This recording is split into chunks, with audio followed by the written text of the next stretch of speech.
Bismillahirrahmanirrahim. Assalamu alaikum ADP Science and Arts.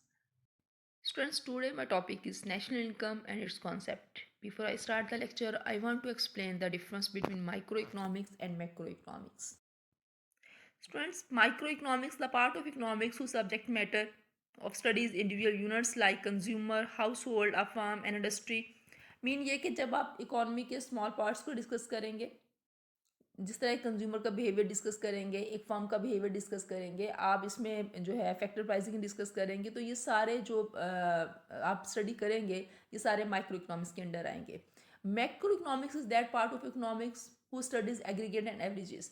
मतलब जब आप इकोनॉमी को ओवरऑल डिस्कस करेंगे, नेशनल इनकम को डिस्कस करेंगे, टोटल सेविंग को डिस्कस करेंगे, टोटल कंजम्पशन को डिस्कस करेंगे, आप अनएम्प्लॉयमेंट को डिस्कस करेंगे, बैलेंस ऑफ पेमेंट को डिस्कस करेंगे, बैलेंस ऑफ ट्रेड को डिस्कस करेंगे, तो ये सारे मैक्रो इकोनॉमिक्स के अंडर आएंगे. So students, national income means the value of goods and services produced by a country during a financial year. Thus, it is the net result of all economic activities of any country during a period of 1 year and is valued in terms of money. Mean students ये कि एक साल के अरसे में जो किसी मुल्क के लोग सारी इकोनॉमिक एक्टिविटीज़ करके जो गुड्स एंड सर्विसेज प्रोड्यूस करते हैं, उनकी मनी वैल्यू जो है आपकी नेशनल इनकम कहलाती है. इसकी डिफरेंट कॉन्सेप्ट्स है dear students. Gross domestic product है, ग्रॉस नेशनल प्रोडक्ट है, नेट नेशनल प्रोडक्ट है, national income at factor cost है. तो इन सारे कॉन्सेप्ट्स को मैं बारी बारी आपसे डिस्कस करती हूँ. स्टूडेंट्स, ग्रॉस डोमेस्टिक प्रोडक्ट, जिसको इन शॉर्ट जीडीपी भी कहा जाता है, gross domestic product is the total market value of all final goods and services produced with in the country in a given period of time. एक साल के अरसे में जितनी गुड्स एंड सर्विसेज प्रोड्यूस होती हैं किसी मुल्क के अंदर, मुल्क की बाउंड्री के अंदर, उसकी जो मनी वैल्यू है, मार्केट वैल्यू है, वो आपकी जीडीपी कहलाती है या ग्रॉस डोमेस्टिक प्रोडक्ट कहलाती है. इसके 4 कंपोनेंट हैं जीडीपी के: consumption expenditure, investment expenditure, government expenditure, net exports. So GDP is equal C plus I plus G plus net exports, that is equal to X minus M. तो students, इन 4 जो है component को मैं बारी बारी एक्सप्लेन करती हूँ. जिसमें फर्स्ट वन था consumption expenditure. It includes all the spendings by household on goods and services in a period of 1 year. एक साल के अरसे में जो हाउस होल्ड है, जो सार्फिन है, जो एक मुल्क के लोग हैं, वहाँ पे जितनी गुड्स एंड सर्विसेज पे स्पेंडिंग करेंगे, खर्च करेंगे, वो सारी एक्सपेंडिचर कंजम्पशन एक्सपेंडिचर कहलाएंगे. वो चाहे ड्यूरेबल गुड्स ले रहे हैं, कार ले रहे हैं, मशीन ले रहे हैं, मोटरसाइकिल ले रहे हैं, चाहे वो non durable goods, consumer goods ले रहे हैं, जिस तरह वो वेजिटेबल ले रहे हैं, फ्रूट ले रहे हैं, या वो जो है अपने कपड़े शपड़े ले रहे हैं. ये सारे के सारे जो हैं वो एक्सपेंडिचर जो है वो कंजम्पशन में आएंगे. और चाहे वो टीचर्स की सर्विसेज की पेमेंट कर रहे हैं, चाहे वो डॉक्टर्स को फ़ी दे रहे हैं, जो भी वो सर्विसेज पे भी जो स्पेंड कर रहे हैं, वो सारे के सारा भी आपकी कंजम्पशन एक्सपेंडिचर में आएगा. सो स्टूडेंट्स, इन्वेस्टमेंट है सेकंड प्लेस पे. It is an increase to stock of capital. Stock of capital में जो इजाफा है वो आपका इन्वेस्टमेंट कहलाता है.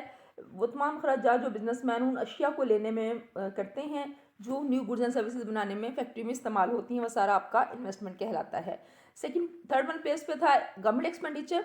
गवर्नमेंट एक्सपेंडिचर बेटे सारी किस्म के एक्सपेंडिचर इसमें इंक्लूड होंगे जो गवर्नमेंट, चाहे वो फेडरल लेवल पे कर रही है, चाहे वो हमारे सूबे के लेवल पे आके कर रही है, या जो हमारी लोकल बॉडीज़ जो है डिस्ट्रिक्ट लेवल पे, तहसील लेवल पे हो रही हैं. हुकूमत के वो तमाम अखराजात जो वो अपनी पब्लिक पे करती है, चाहे वेजेस और सैलरीज की सूरत में है, चाहे वो आपके पब्लिक वर्क्स प्रोग्राम की सूरत में है, कोई डैम बना रही है, कोई रोड बना रही है, कोई हॉस्पिटल बना रही है, मतलब हुकूमत के तमाम अखराजात जो हैं वो गवर्नमेंट एक्सपेंडिचर में आते हैं. फिर था नेट एक्सपोर्ट्स. नेट एक्सपोर्ट्स क्या है कि आपके मुल्क से जितनी एक्सपोर्ट्स जा रही हैं उनकी वैल्यू में से आपके मुल्क में जितनी इंपोर्ट्स आ रही हैं वो माइनस कर दे तो आपके पास नेट एक्सपोर्ट्स बचती हैं. अब इसमें हमारी जीडीपी बराबर हुई, जीडीपी इज इक्वल सी सारे कंजम्पशन एक्सपेंडिचर, प्लस आई सारी इन्वेस्टमेंट मुल्क की, प्लस जी सारे government expenditure, plus net exports.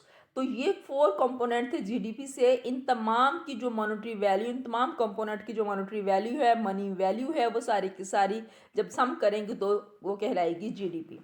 इसमें बेटे कुछ इसकी फीचर्स थी जीडीपी की कि GDP is the total market value of output at current market price. कि जीडीपी जो है करंट मार्केट प्राइस पे जो चीज़ें, मतलब जो आपके मुल्क में करंट मार्केट चल रही होगी, जब हम चीज़ें कैलकुलेट करेंगे तो उस प्राइस पे करेंगे. फिर जीडीपी जो है market value of all final goods and services. Final mean ये कि अगर आप जो है ले रहे हैं फर्नीचर, जिस तरह आपकी जो जितनी ये घर में फर्नीचर बना होता है, तो हम ये फाइनल फॉर्म है, हम ये लेंगे, हम जो फॉरेस्ट से वुड आती है वो नहीं लेंगे। तो फाइनल गुड्स लेनी है आपने, उसकी रॉ फॉर्म नहीं लेनी। फिर था सेकेंड वाले पेज पे बच्चों ये था कि जीडीपी सारी मार्केट वैल्यू है जो विद इन द इकोनॉमी है, विद इन द कंट्री है, एक मुल्क के अंदर जो प्रोड्यूस हो रही है हमारे मुल्क में, चाहे वो हम प्रोड्यूस कर रहे हैं, चाहे वो बाहर की कोई मल्टीनेशनल कंपनी यहाँ पे प्रोड्यूस कर रही है। तो GDP with in the boundary of the country, जो एक मुल्क की बाउंड्री के अंदर जो चीज़ प्रोड्यूस हो रही है वो जीडीपी कहलाती है। और इसमें हमारे मुल्क के लोग भी हैं, कुछ फॉरेनर्स जो हमारे मुल्क में प्रोड्यूस कर रहे हैं वो भी है। इन सब का जो भी वो गुड्स एंड सर्विसेज प्रोड्यूस करेगी उनकी मनी वैल्यू जो है वो जीडीपी कहलाएगी। स्टूडेंट्स, जो GDP includes all the final goods and services which produce in a given period of time that is 1 year. एक साल के अरसे में जितने गुड्स एंड सर्विसेज प्रोड्यूस होंगी वो जीडीपी में आएंगी। फिर जीडीपी में प्रीवियस स्टॉक शामिल नहीं होगा। 2021 की जब हम जीडीपी लेंगे तो उसमें 2020 का जो स्टॉक है वो ऐड नहीं होगा।